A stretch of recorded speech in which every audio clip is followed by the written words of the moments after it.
Thanks so much. Well, hello, everybody. How y'all doing? Great. So I have the good fortune of being able to work here, which has sort of been a nice experience, being able to have this be my office. So I spent about a decade of training and a decade of working at UCSF, where I started something called the Osher Center for Integrative Medicine. Has anyone ever heard of the Osher Center for Integrative Medicine? There's about 7 of them through the United States and one in Sweden. This one's at UCSF. There's one at Harvard, one at Northwestern, one at University of Miami. And it's really about the whole field of integrative medicine. So who knows what integrative medicine means? Great, a couple people. So integrative medicine is now for physicians a board specialty.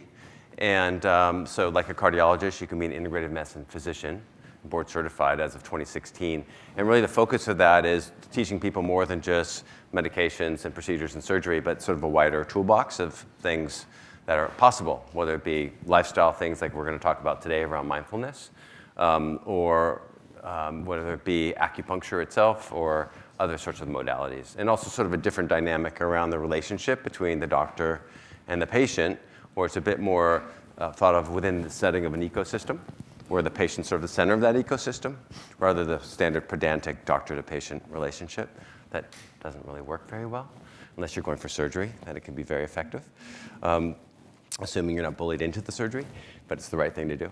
And so that's sort of the context through which we're going to have this conversation. What I've done a lot of work with different corporations over the past, it started with Gap Inc. probably 15 years ago now, and done a lot of work with technology companies and started several of my own health technologies, or been co-founders involved with various ones. And in the past 7 years, done a lot of work with Google, really trying to look at how do we help sustain high performance in the workplace. You know, there's a lot of high achievers, and a lot of you are high achievers yourselves and are hopefully staffed by people that are high achievers within your organization. And the question is, how do you really allow them to sustain their high performance rather than hit the mark and then 2 years burn out or implode? Whether that means their relationships implode personally, or their work productivity, or some combination thereof. So one of the pieces that's been most robust and is looking at the role of our minds and how they relate to ourselves. People call it stress, people call it resiliency, but it really looking at that relationships, and so much of us, all of us without exception really, have conversations with ourselves. Sometimes we're aware we're having conversations with ourselves, sometimes we're not so aware we're having conversations with ourselves.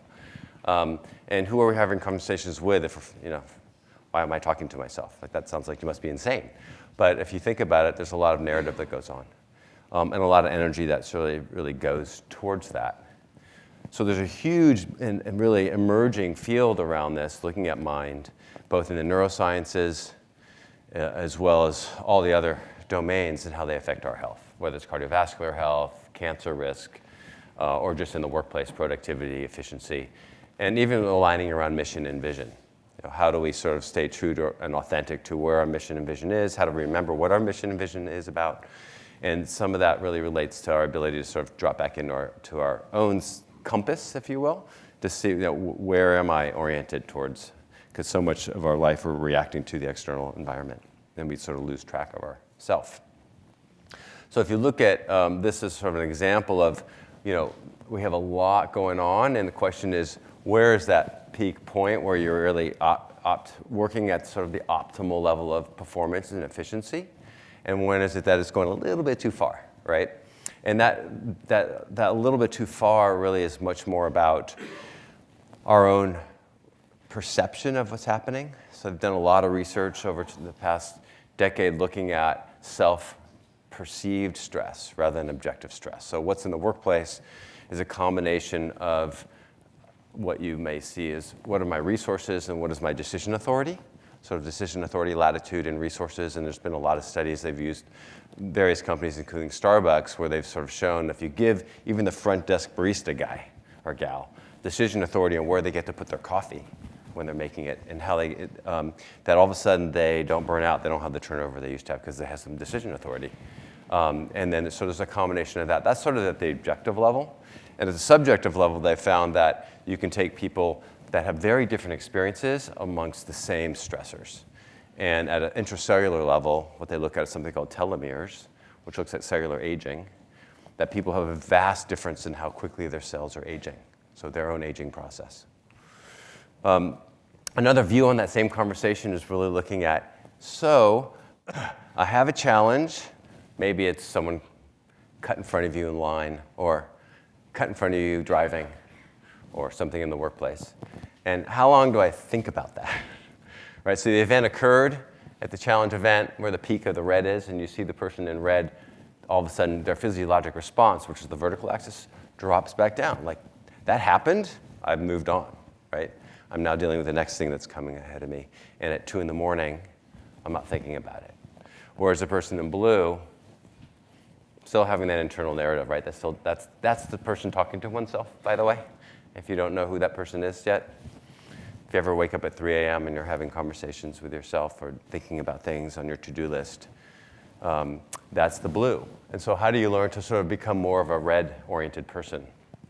And that blue we've now looked at through functional MRI scans and other sorts of imaging, and we found that that's something called the default mode network. So part of the network in our brain that runs, and it's been around for millennia, and it's originally served a very protective rationale. It was used to protect ourself, our family. It was always searching, looking for threats.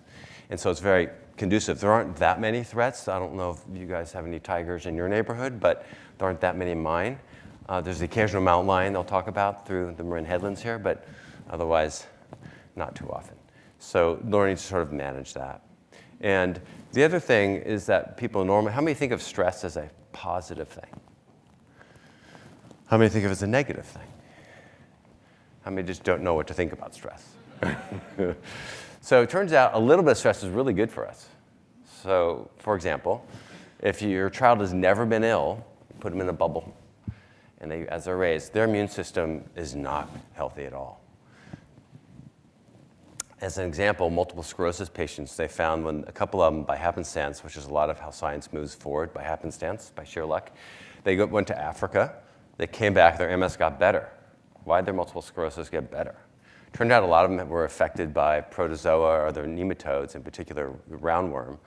And so their T helper response really picked up in response to this nematode, which then reduced this autoimmune condition's intensity, right? So how our own milieu, if you will, internal milieu responds to stimuli and stress can be very positive, which is the term hormesis. It's just a question of if it becomes too much.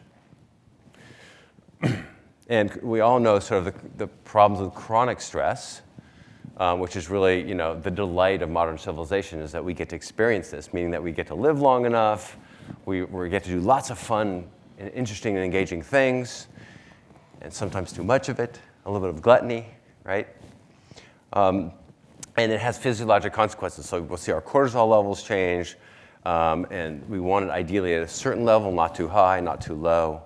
People on the left-hand side here that you could see in the morning, it's quite high. They wake up, they're thinking about what's going on. And you can see that this person has been doing it so much in the bottom graph that they're burned out. They can't even initiate the energy they used to be able to initiate. They're just fatigued. Whereas on the right-hand side here, you can see they're sort of in the right milieu. So there's physiologic drivers and consequences to our stress, and ultimately they can have effects on our brain as well. So as we age, those under high stress start to have shrinking memory areas called the hippocampus. And if that's over time under high stress starts to shrink, our memory isn't quite as good as it used to be. And again, at the heart as well. And we'll talk about this a little bit coming up. This speaks to the power of perception and these things I was alluding to called telomeres, and how telomeres are at the ends of our chromosomes, and they predict the longevity of a cell. And when as the cell gets older, these telomeres get shorter, and then they tell the cell basically to die when it gets too short, because there's a risk of genetic mutation if the cell divides again. And what I was alluding to earlier is folks under high perceived stress, those telomeres age more quickly. and so their cells are actually aging more rapidly. So how do we get ourselves into a good place, right? How do we sort of have the same amount of stress or challenge, but be able to handle it better, perform at a sort of an optimal level, and be able to sustain that longer? And there's a few ways to sort of think about it. This is one approach. Stress reduction, bang your head here. Sometimes anyone try this method ever? It's not very effective. It feels good in the moment and usually bad outcomes. There's a range of other options, and as I was alluding to, the science is really emerging in this area. And it's really, if you go back in millennia, if you look at some of these old school lineages, whether it's in India through Ayurvedic medicine, or it's through Tibetan Buddhism, or there's a range of lineages out there, even back in Catholicism and Judaism, which a lot of them have been buried in those religions. But there's sort of these old ways of practicing and daily practice, daily ritual. And now that we have neuroscience and technology and imaging, that we can capture it, and more we'll have ability to do it through liquid, through our bodily fluids, we can really see changes in real time, which is really awesome. So this is an example really of what they've run through. They've done lots of studies on this. This is one example of one, which is they've had people do a training, a meditation mindfulness training practice, and then they saw how people did compared to a control group. And their ability to regulate their emotions got a lot better. So has anyone ever been the recipient of or actually sent off an email that they later regret? This is an example of poor emotional regulation, right? So often you want to title those emails, you want to address them to yourself, and then ideally hit the draft button rather than the send button. But if you hit send button, at least it's going to yourself, so it's okay, right? So what does that look like? So maybe show if you guys can speak up a little bit. Give me examples of how you regulate your own emotions sometimes when you sort of find yourself in a place of undue stress. What? Breathe? Alcohol. I like truth. Change the circumstances? Is that what I heard? Yeah. How would you do that? Just imagine in my mind that what I wish witnessed wasn't what I just witnessed. So is that denial, or is that imagine it's not what you witnessed, or that there could be a different view on it? Is that what you mean? Yeah, a different perspective on that. Cut you off, or maybe you're on the way to the hospital. Yeah. Someone cut you off driving, maybe on the way to the hospital. Yeah, great. Don't personalize it. Exercise, I heard someone say. Yeah, is it really effective? I'm sorry?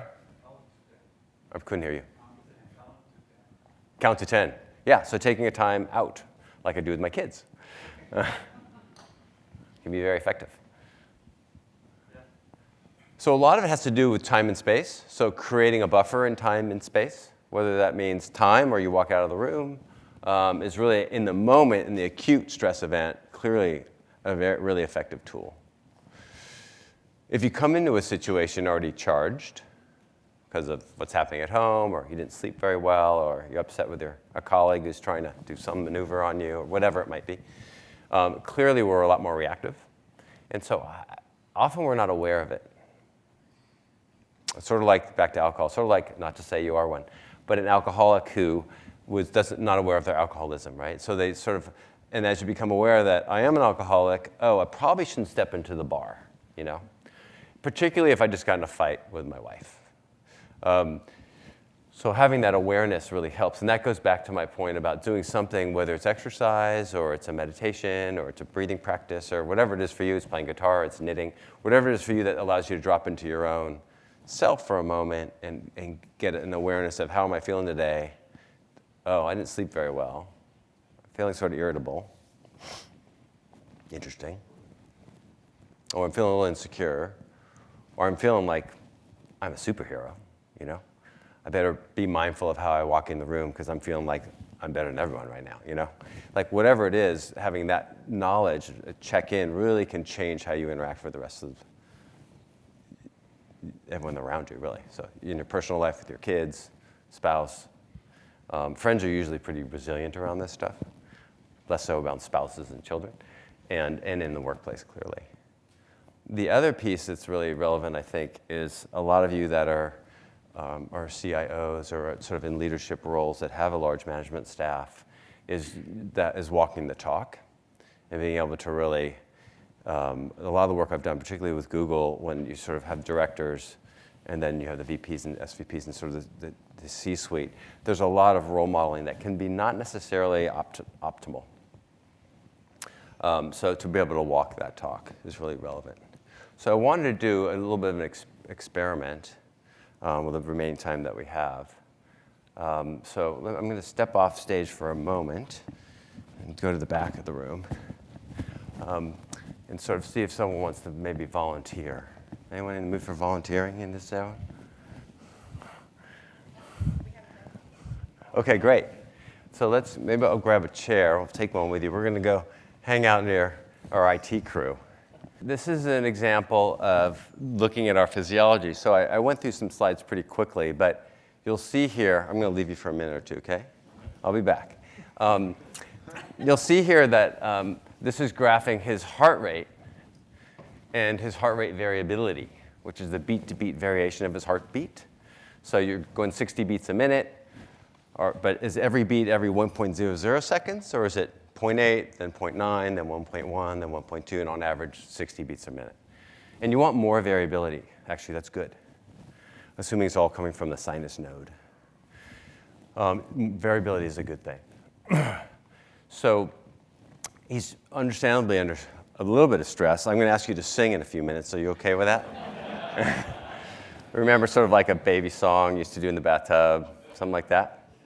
But before we do that, thank you for volunteering again. I appreciate that. So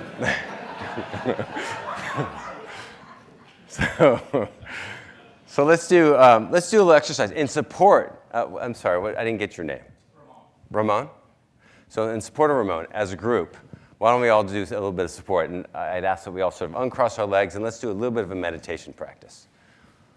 So sit comfortably. You can stand if you want. And just sort of put your hands on your lap if you want, or you can put one hand on your belly. And allow yourself to breathe. And just notice your breath. You can close your eyes if you'd like, or if you leave your eyes open, just let them look gently about 6 feet in front of you with a downward gaze. Just breathe in, and then exhale. And breathe in again, and exhale. And if you can, try and have a breath, maybe a 3 or 4 count breath in, maybe a 5 or 6 breath count out.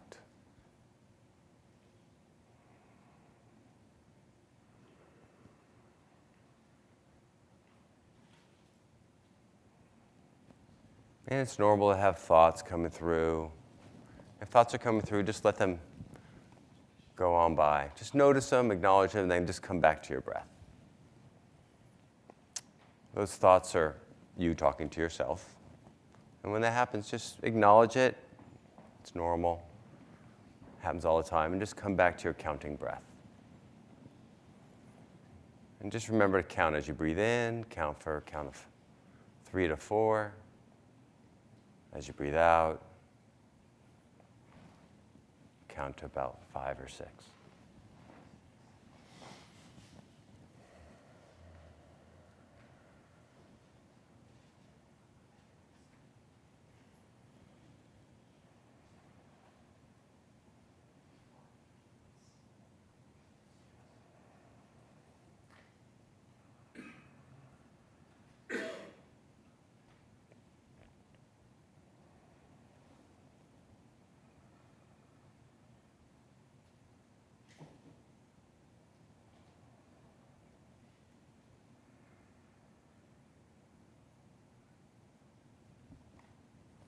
And when you're ready, I'd like you to wiggle your fingers a little bit, wiggle your toes a little bit. If your eyes are closed, you can open them and bring yourself back to the room. So what I want to show you is that a couple things, and I'd love to get your feedback, is so you can see here, I'm not sure if this has a beam on it or not. If it'll show up, but it doesn't show up, I don't think. What you can see here in the lower graph is you can see this nice arc ascending, which is called being in the zone, which is where he moved to at about minute 2. And you can see here a matter of coherence. So he's in the green zone right now, which is a relaxed, high variability zone. When he started off, he was bright red. And if you look graphically, you can see a difference. See how it's jagged, jagged, jagged, and then you can start to see a groove. You see that? Curving groove. And then he's awake and thinking again, and he's back to a bit more jagged, which is normal. And when he started off, the ratios of red to green were about 50, 60, and then 10, which have shifted over. Are you ready to sing, by the way? So he turned red, understandably. So the point of this exercise is to say, this is, when you're stressed, our physiology does change. Just as an example, you see it in real time. But what's magical is that he still had to sing, but by dropping into this zone, you sort of shift your internal milieu. And then you can go do your presentation, finish writing that email, have that uncomfortable conversation with your spouse or your business partner. So I'm curious if you can give a little feedback. So when you sat in the chair in the beginning, were you feeling a little agitated, a little stressed? No, but some. When you do generally feel stress, what do you notice about what in your body? Do you notice anything different? Elevated heartbeats, generally pretty chill. Yeah, elevated heart rate maybe. Will anyone else notice stuff when you're feeling stressed or stressed for him? Anyone notice anything when you're feeling stressed? What's that? Mind racing? Yep. Pit in the stomach? Yep. Sweaty palms? Yeah, so it's real important to be able to know what we feel like when we're stressed, because then you could be aware of it, so that, because you're going to behave differently when we're feeling stressed. Our mind tends to go like this, and our reaction time is quicker. We're less open to new ideas. We tend to react in a more reactive way. Not emotionally regulated. So if you don't know how you are when you're stressed, it's a good thing to sort of start a good self-inquiry to have. It's sort of like if you're an alcoholic, how do you know when you're feeling triggered that you're going to go drink, right? The earlier you can nip that in the bud, the better. And then after you did this meditation, this breathing practice, do you feel any different? Yeah. Great. So thanks for volunteering. You can take that off. And if you guys mind, if you can switch it over, that'd be great. Thanks very much. So a round of applause for Ramon.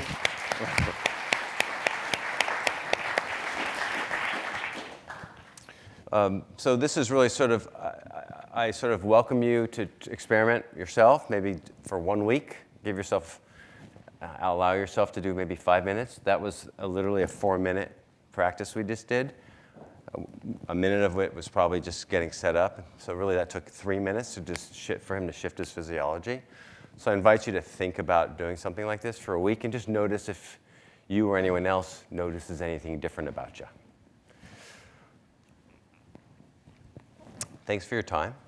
I look forward to future conversations at some point, and I hope you enjoy the rest of your time here.